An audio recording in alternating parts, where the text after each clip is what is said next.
तीफी भट्ट जो हैं वो अमीर बलाच कत्ल में मरकजी मुल्जिम थे और इनके साथ गोगी भट्ट जो है कुछ अरसा पहले ही उनको हमने देखा कि वो मंजर आम पर आए, उन्होंने मीडिया टॉक की और उसके बाद उन्होंने ये कहा कि उनका और तीफी भट्ट का इस केस से कोई ताल्लुक नहीं है। लेकिन हमने देखा कि वो जमानत पे हैं गोगी भट्ट, और वो एक हफ्ते से कबल कुछ रूपोश हुए में उनका कोई पता नहीं था पुलिस को।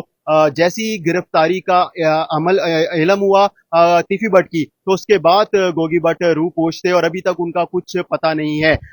और जैसा कि हमने मुख्तलिफ लोगों के इस दौरान में इंटरव्यूज भी किए, तो जो अमीर बलाच टीपू मकतूल के जो घर वाले थे उनकी जानिब से ये कहा गया कि कत्ल में टीफी भट्ट ही मुलविस है और गोगी भट्ट ही मुलविस है। लेकिन गोगी भट्ट को अदालत से रिलीफ मिल चुका है, वो इस इन दौरान जमानत पे। अब ये देखना है कि क्या जो उनकी नेक्स्ट हियरिंग होगी उसके ऊपर भी अदालत उनको जमानत मंजूर उनकी करती है या फिर उनकी जमानत कैंसिल कर दी जाती है। अगर तो उनकी जमानत कैंसिल कर दी जाती है तो उनको भी उसी वक्त गिरफ्तार कर लिया जाएगा और उनका केस भी सीसीडी देखेगी।